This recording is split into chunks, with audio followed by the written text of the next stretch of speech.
what is a freak off. The freak off essentially was something that Cassie said she learned about through Sean Combs about a year into their relationship. He described it as voyeurism. He had everything to do with what she was wearing. She said she would buy outfits from sex shops and see which one he wanted her to wear. And then inside the actual hotel rooms, their apartments where the freak-offs took place, she said that Combs was in charge of lighting. It began with candles. It then moved to studio lighting. They might say she's lying, but that's going to be a little hard to do with that video. Diddy's family showed up again in court with a determined look at the start of the day. But his twin daughters, Jessie and Delilah, walked out of the courthouse looking downcast, barely saying a word. His mom, Janice, and sons, King and Justin, were there too. Nobody smiling. We need you to step to the side. Step to the side, please. You look cold. You smile. Are you guys feeling? How do you feel today? Step to the side, please. Watch out, watch out. Watch your butt. Big great. How can you bump it today? Congratulations at NYU check. Give us a little space. Give us a little space. Give us a little space. Golden Nation. Nice little smile. Nice. That's step to the side, please. feel like we like being by his very stuff. Yeah. Wait. Keep us a little space. Watch out. Give us a little space, please. Oh, nice. Sorry about that. Give us a little space. Here. Oh, I'm eating it. Guys, oh. Boss down down. Back up. Sorry, back up. Hey, man, Sean, man, be good, bro. Okay. Charlie. Day 2 of Diddy's trial just wrapped up. And while the prosecutors had a strong day, it wasn't a total knockout. But something big did happen by the end of the day that could change everything. The prosecution's star witness taking the stand, but it was more than that. It was how Cassie took that stand. You could hear a pin drop when those doors opened, and a visibly pregnant Cassie Ventura walking past a man she had not seen in 6.5 years. A man she says violently abused her for a decade. A man the prosecution said trafficked her. Well, she sat across from him, placed her overcoat behind her, turning her body slightly toward the jury, rubbing her pregnant belly throughout her testimony.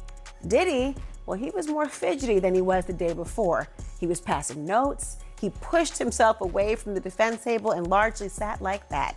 They never seemed to make eye contact with one another, not even after she was crying about having loved him once and planning and participating in these freak-off sex parties because she feared him and she wanted to make him happy, but feeling worthless, feeling disgusting because she didn't want to do it.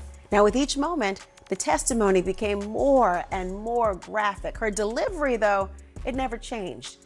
It was matter of fact, steady, calm. At times, she was even critical of herself, walking us all through how a 10-album record deal came over a 10-year period of abuse and sexual humiliation. And once you hear Cassie's testimony, you'll understand why the courtroom was so tense. Let's break it down. Cassie, Diddy's ex-girlfriend, gave some intense testimony. She told the court that Diddy used to threaten her. He said if she didn't do what he wanted, he'd release private videos, what she called freak-off videos. Basically, they were graphic videos involving her and other people, and she said he used them to scare and control her. That's what makes him unique, though. Sure, but is that what he's doing? Is he running an entertainment and fashion industry, or is he running essentially a criminal organization? By the way, we have a poll up right now. You can participate in it. Do you think Cassie Ventura was a victim or partner in this? Ready for this? 82%. Well, this doesn't make sense. 82% say yes. I don't know if that's yes to, I think we need clarification. 82% say victim or partner. We'll get a clarification on that. By the way, right now. But that's my answer to that question. Oh, okay. 82% say victim. 82% say victim. Maybe based on we're reporting on the testimony right now. Yeah. I mean, I think she is a victim if the allegations are true, but also she is involved in some of the criminal act. I mean, she's getting those prostitutes, right? She's making payments to them, allegedly. She's having them come. So she's involved in some of the alleged criminal activity. And that's an interesting point that wouldn't just apply to her. Other people in his orbit might be some combination of victim and co-conspirator. But you know what? That video changes everything, because the argument would be, what do you think happens if she says no? Yeah. What do you think happens if she says, I'm not in the mood for a freak off tonight, I'm not gonna pay the dancer? That's what's gonna happen. That video is arguably the most important piece of evidence because it sets the stage when we're talking about coercion or force. Question from Angelina, how old was Cassie when they first started dating? I think she was 19 years old, so you're talking about a 17-year age difference. That's important. I think that's an important factor if you're talking about power and control, right? Yeah, absolutely. The fact that he's older and obviously has much more power anyway. Sherry Williams asks, what kind of time is Diddy facing if he's found guilty? That's a huge deal because prosecutors are trying to prove Diddy used force or threats, also known as coercion. And saying, do what I want or I'll leak this video, sounds a lot like coercion. But the thing is, Cassie didn't say Diddy said, do this or I'll release the video. She didn't connect the threat directly to her actions. If she had, the case might be a slam dunk. So far, she hasn't closed that loop. It's still a little unclear, and that leaves the jury guessing. Still, the idea that he held that kind of power over her, that's not nothing. We know he did this to women before her, namely Kim Porter, who just so happens to have suspiciously died before allegedly writing a reveal on Diddy's dark side. You seen how Albie Shore, he came out saying that Kim Porter death needs to be looked into? I think that Al being his ex-wife, he have every right, knowing about the stuff that came out about Diddy and what he was doing. You understand what he has done in the past, and people have overlooked it. By him coming out and saying that he hoped that he could get her case reopened. There was a guy called John Paperwork, the Paperwork Party. They would put in an open petition to get Kim's case reopened. You understand what I'm saying? So I'll be sure doing this is showing that, you know, he still got love for Quincy's mother. He still want to find out the truth because allegedly Kim was fine the day before and the day of her death. And then now she found in the bed dead from pneumonia. That just don't sound right, bro. That don't sound right at all. So you feel the same way about her death being suspect? I don't think nobody in America thinks there's nothing suspicious about Kim's death, bro. If you are rich like that, you could, you know, Kim had, I think a net worth of like, what, 12 million a year or something like that? Kim could have called any doctor to come over and look at her. If she was that bad, you know, she could have called an ambulance or something like that. Everything is suspicious about her death, bro. And I don't think an autopsy was done on her. And if it was a half job. You personally, right? What do you think happened to Kim Porter? If I say something personal, bro, and my belief, and I put it on to the public, then I might be liable. Now prosecutors had other testimony from Cassie that was disturbing. She described being humiliated and said she didn't want to be involved in these freak-offs at all. She even said she brought it up gently with Diddy because she didn't want to make him angry. That shows fear, but again, it's not just about how she felt. The jury needs to know what Diddy said or did to pressure her. This alleged criminal enterprise and how, based on the opening statement from yesterday, he didn't just have staff who were helping him commit the crimes, but also covering them up. Just now, an update from court. Prosecutor asked Cassie Ventura, how would he keep tabs on you? To which she apparently responds, he didn't live far apart. We didn't live far apart. He'd send security to come find me or a trusted assistant. Like who? David James, Christina Coram, who we all know has been a central figure in this case. Maybe not the criminal case, but she's come up in lawsuits before. The prosecutor asks her, was your relationship exclusive? Ventura replies, no. If she's naming names like David James or Christina Coram, do they have to testify, you think? I don't think they have to testify, but I wouldn't be surprised if they did. I would think this is all planned out, that she's going to indicate some people and then the prosecution is going to bring them in later in the trial to verify, right? One thing you really want to do with a witness like this, the defense is going to say that she's embellishing. They might say she's lying, but that's going to be a little hard to do with that video, right? They can't just say she's a liar, but they're going to say she's exaggerating, she's embellishing, they're painting it a certain way because of the case. So you have to bring in these corroborating witnesses and whatever other corroborating evidence you have to verify what it is she's saying. So it would be very useful, for example, if she says, yes, David James came around to check on me on behalf of Mr. Combs, and then David James takes the stand and says, yes, I did that. Yeah. That would be helpful. And then things got even more graphic.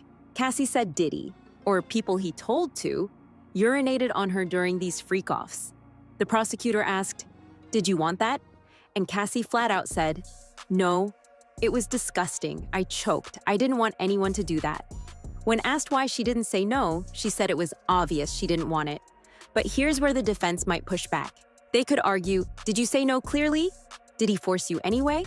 That's what the law cares about. Proof of force or threats. And Cassie admitted she never clearly gave permission, but also didn't clearly say stop. That puts things in a gray area that the defense will try to use. It'll be interesting to see how they react and respond to the alleged victim, Cassie Ventura, because she is expecting her third child and is clearly pregnant. So how jurors will kind of see that or visually how they take that into consideration, we don't know, but really they're supposed to make sure that they stay fair and impartial and pay attention to the facts, which is something even the judge warned them about before they were official jurors. Diddy maintains his innocence against all charges brought against him. Cassie, the prosecution's key witness in the case against the embattled mogul. The defense acknowledged that the videos of alleged freak-offs will be shown, but that those videos, they said, didn't come from the government's investigation so much as it came directly from Cassie's phone. But they were essentially trying to raise doubt about why did she hold on to these videos, and again making this argument that this case is about love and infidelity and money. But the prosecution is saying, no, you will hear from witnesses that will tell you that they were abused, they were kicked, they were punched, they were coerced to taking drugs and to performing sex acts. So this is only the beginning. The 38-year-old singer said to get emotional on the stand as the prosecution brought up this disturbing security footage CNN uncovered of Diddy beating Cassie in a hotel. Many people have seen that 2016 video of Sean Combs assaulting his then girlfriend, Cassie Ventura. And the defense said, listen, what you witnessed was wrong. It was inhumane. It was horrible. But that was domestic violence, and they said that is not criminal enterprise, that is not racketeering. But both sides sort of making those compelling arguments and opening statements that for the prosecution, that he is guilty, for the defense obviously saying that he's not guilty of these crimes that he's alleged to have committed. Cassie's husband, Alex Fine, stepping out in support against the defense's wishes. The judge ruling he'll have to leave should an alleged 2018 Cassie accuses Diddy of comes up after Diddy's lawyers noted they may call him as a witness, claiming he sent the rapper a threatening text over the alleged incident. We know that according to previous hearings, she could be on that stand for 2 to 3 days. Some jurors might think, come on, of course she didn't want that. But others might say, where's the proof that Diddy made her do it against her will? How were these freak-offs orchestrated? So Cassie kind of walked the jury through what her role was in the freak-offs and how she said that Combs had choreographed them. He was the director in charge. And what she described was that these freak-offs lasted from 36 to 72 hours. The longest one, she said, lasted 4 days. And through that period, she said her role had evolved from initially Combs setting up the first one to then it becoming essentially her job. These freak-offs, she said, were occurring weekly. And what she was responsible for was finding these escorts, using Craigslist, some of these other escort services, helping them travel to certain locations from Miami to Ibiza, to New York, to LA, to Las Vegas. And that she worked with Combs's business travel people in order to move people around, saying that they would project that they were potential employers and getting them to move. But she said that he had everything to do with what she was wearing. She said she would buy outfits from sex shops and see which one he wanted her to wear. And then inside the actual hotel rooms, their apartments where the freak-offs took place, she said that Combs was in charge of lighting. It began with candles. It then moved to studio lighting, that he was directing how they moved from each action of each sexual act in these freak-offs, and even the amount of baby oil that they were wearing. She said that he wanted them to be glistening, and so he would often encourage them to put on more baby oil. And then part of that testimony, she said, was that she had engaged and used numerous drugs, including ecstasy, GHB, ketamine, cocaine, marijuana. And the prosecution showed text messages where before a freak-off, she is texting Combs asking, which colored pill do I take from your Louis Vuitton med bag? And he directed her which one. The jury could go either way. Now, let's talk about domestic violence. Cassie said Diddy used to beat her badly. She once had to hide in a hotel for a week until her bruises faded. And we've all seen that video of him attacking her. That was brutal. Even Diddy's defense team admitted to the abuse. But here's the thing. This isn't a domestic violence case. It's about trafficking and coercion. So Diddy's team is saying, basically, yeah, they fought, but it went both ways. They're even trying to show old stories where Cassie acted violently while high on drugs. Whether the jury buys that or not is another question. I can tell you that immediately, the moment she opened her mouth, you could see that Combs was listening intently to everything that she has to say, as well as those jurors. People know that she was that star witness, the key person in all of this. When you think about that civil suit that came out in 2023, that was settled the day after, she really is the person that connects all the dots. When you look at the indictment and you look at some of the charges, she's the one talking about the freak-offs and what was involved and how she had to act. The prosecution is asking her questions to show that she wasn't in control. She said that Sean Combs directed everything from what she had on to the lighting in the room to how she was supposed to interact with the person that she was having sex with. And again, just to reiterate what is a freak-off, the freak-off essentially was something that Cassie said she learned about through Sean Combs about a year into their relationship. He described it as voyeurism, wanting to watch her have sex with someone else. And she said that she did it because she was 22, 21, she was young, she didn't know any better, and that she wanted to please Sean Combs. And at some point in time, she actually had said that she looked forward to the freak-offs. Why did Cassie express looking forward to these said freak-offs? When the prosecution asked her, was there ever a time that you enjoyed the freak-offs? This is when Cassie got choked up and she said, I did, but only because I got to spend one-on-one time with Combs, and I really did love him. And that is speaking to the psychological abuse in addition to the physical abuse that she potentially experienced as well. She's definitely laying out someone who was young, who was influenced by wanting to have this record career. She signed a 10-album deal with Bad Boy Entertainment led by Sean Combs, and basically describes being enamored by Sean Combs, loving him, not knowing about certain things sexually, and him sort of telling her, teaching her about that. And what you hear is someone that was young and she even said, you know, I was young, I was naive, I didn't know any better. And what's interesting is that the prosecution wants to show one of the freak-off videos to the jury. The defense doesn't want the media to see it, and it's unclear how the judge will handle it. Will it be played in a closed courtroom or shown only to the jury? No one knows what's on the video exactly, whether it shows Diddy forcing anyone to do anything. But showing it could change the jury's view of Cassie. Right now, they see her in court, pregnant and calm. If they see her in that old video, it might shift how they feel. Could be helpful or hurtful, depending on what it shows. Experts believe the case is more nuanced than we previously thought. She was going to be with someone in this music industry that was going to help her career, that cared about her, but quickly learned after the freak-offs that wasn't the case. And what I thought was also interesting is she said that after that first freak-off, she said she felt dirty. She didn't want to do it. And when she brought up the idea of having a conversation about the freak-offs in an email, which the jurors saw, she said she backpedaled in the email because Combs responded by saying, I know, you don't want to do it. And she said, oh no, well, it's not that. But that was the beginning. That was in 2010, where she brings up in an email that she wanted to have a conversation about this. And in her words, she didn't want to do it, but she felt like she had to do it. Gosh, it's so difficult to hear all of these details. And since taking the stand, Cassie has been emotional. What made Cassie emotional on the stand? I think what made Cassie emotional is having to describe the details of the freak-off and why she did it. When she talked about wanting to do it to please Sean Combs, that's when she broke down. Up until that point, she had just been answering the questions. She's a little soft-spoken at times, but that's when she got emotional. When she had to answer the question about if she enjoyed it, that's when she broke down, because she said, I enjoyed being with Sean Combs. And she says, I did it because it made him happy. What did the expressions of the jurors look like?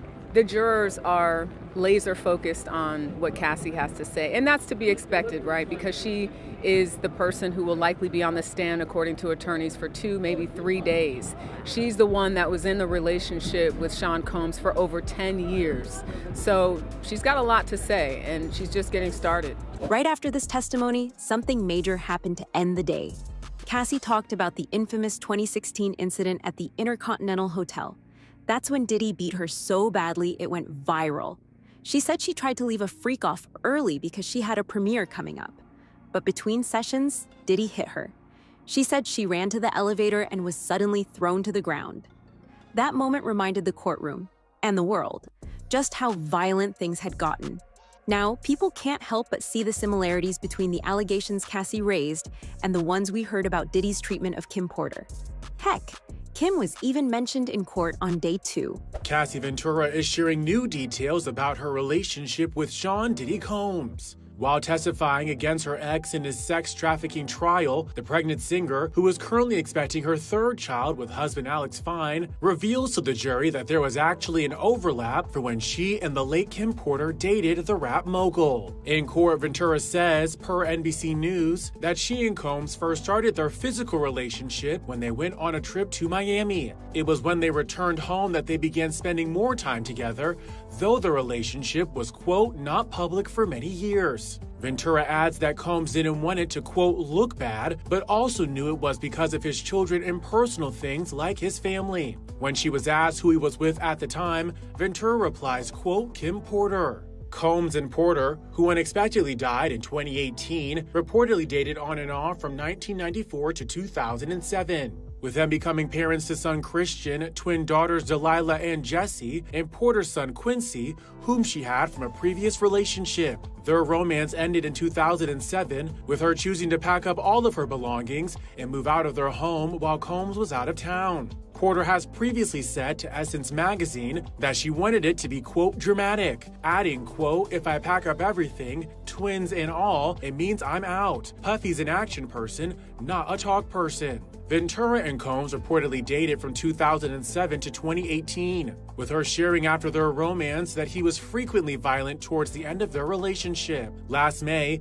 a 2016 video of the rapper assaulting her surfaced. In hotel surveillance video published by CNN, Combs was seen chasing the singer down a hotel hallway before grabbing her, pulling her to the ground, and kicking her multiple times. The footage appeared to match up with an alleged incident detailed in the singer's lawsuit filed against the Grammy winner. I don't really want to say what I really believe, brother, because, you know, what I really believe is that they might got into a little spat, a little fight, something went down, and Puff did that play fighting stuff that he always do, and that pillow fighting stuff, and probably smothered her. But I wouldn't say that on the air. I wouldn't let people know that he probably smothered her to death, and because she had a bad cold or she felt some kind of way that she died doing them having that play fight with the pillow fights and everything and smothered her. But I'm not gonna say nothing like that on the program because I don't want to get myself in trouble. As far as saying that with him and say, oh, he said this and he said that. Nah, I'm just being facetious. I'm just being sarcastic that if, you know. Stay tuned. This trial is far from over.